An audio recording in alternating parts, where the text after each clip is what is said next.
All right, we're out here, day whatever again. Doesn't matter. Hold on.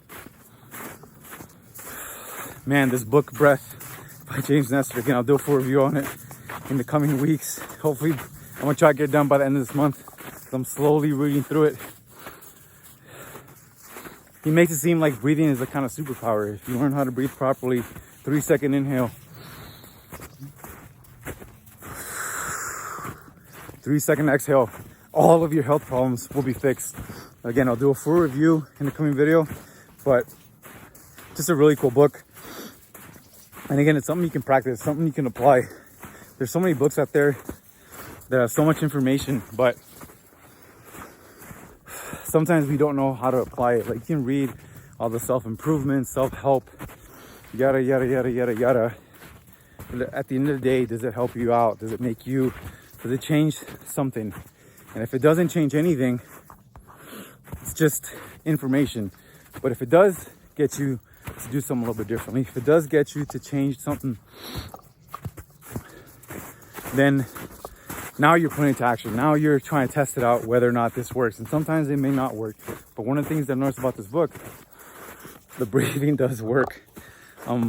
Again, it's not, I haven't scientifically tested this out yet, but I did my sprints today, and every time I do a set of these sprints, what it is I'm sprinting uphill. Hey. I do a set of these hill sprints, and every time I attempt it, I try to do one more than the last workout that I had. So the last workout that I had was about, I want to say maybe 2 weeks ago. Again, I've been slacking, no one else's fault but my own.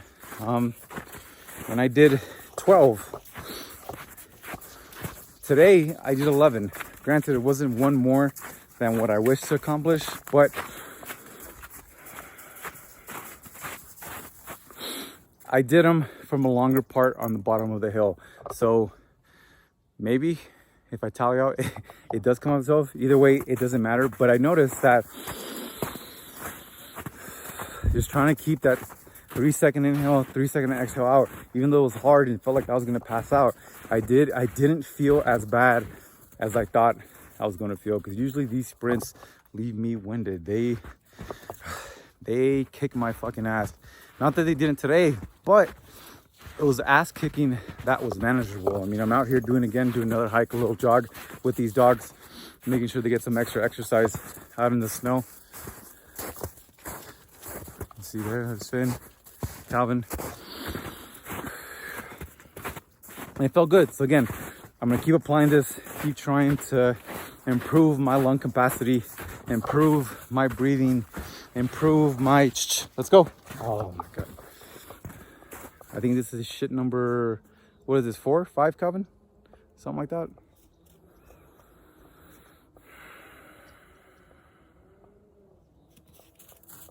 Nope. Come on, back around. Come on.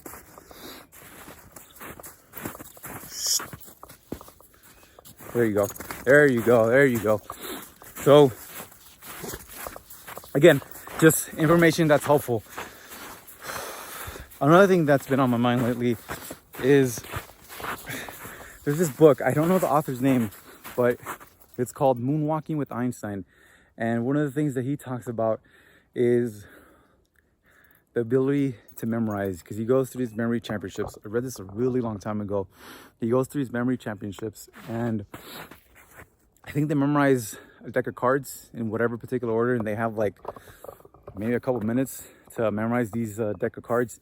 But the way they do it, there's actually a technique that I think they discovered it back in ancient Greece, and it's the story of this dude who's at a dinner, and the building collapses. And then he's asked, I think by the officials, police, whatever it is that you want to call them, like, who were the guests that were present at this dinner? No one can remember because there were so many guests. But he does, and the way he was able to do it is I think he was able to place each guest in each particular room. So he was able to name all whatever number of guests that were there. So essentially the memory technique is you take places, Usually it's homes, but it could be anything. You take places and you memorize the interior layout of this place. You can memorize the outside too. Hey, Finn, come here. Let's go. And you memorize rooms, you memorize cabinets, you memorize furniture. And what you do is for whatever thing you want to memorize, you make it super memorable. So for example, if I want to remember some dude's name and his name is, let's say, Donald Baker. You can think of Donald Trump. Now, he's a very interesting character because it's kind of hard to forget Donald Trump. And then you take the last name Baker and you think of baking cakes, or you think of breads. So you imagine this Donald Trump baking a cake and you put him, say, in the bedroom. And then that's how you memorize that particular sequence in this deck of cards. And you do the same thing, or whatever he's trying to memorize, whatever list you're trying to memorize. And he does the same thing over and over and over again. So he gets really good at it and he can memorize. Again, I forget because it's been years since I read the book, but I found it interesting because I've been thinking about that book a lot, because one of the things that I'm going to try to do this year, one of my main goals for this year, is to memorize all of the poems that I've written and commit them to memory. And I think that book can help me do that. And the reason that I want to do this is because I want to be able to carry the poems with me. I want to be able to always have them with me in my mind. And if I want to bring it up, I can bring it up. And another thing that works well too is with this book about breathing, being able to speak, being able to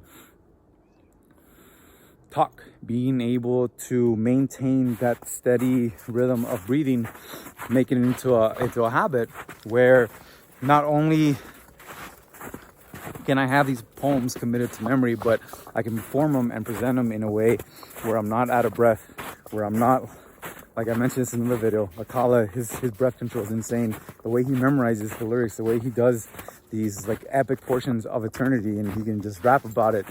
Doesn't matter what beat, if it's slowed down, if it's sped up, he can do it flawlessly. Like, again, if I can have 10% of that skill, I'm sure he's poured time and effort and so much energy into it. I can do it with these poems. And the reason I want to do it is, again, I just want to challenge myself. I want to be able to see if this is something that I can do.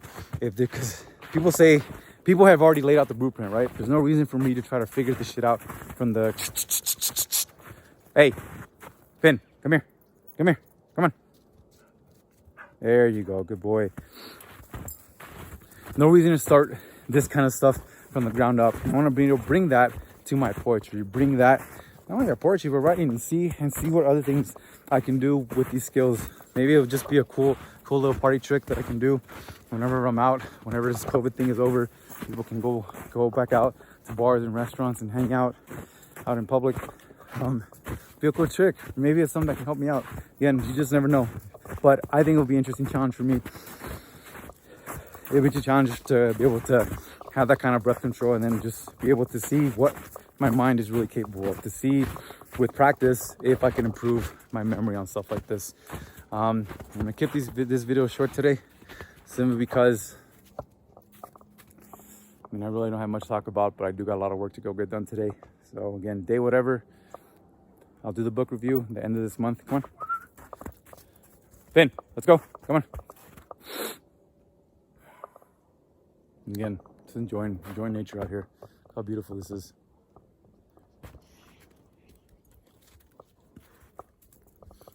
Peace.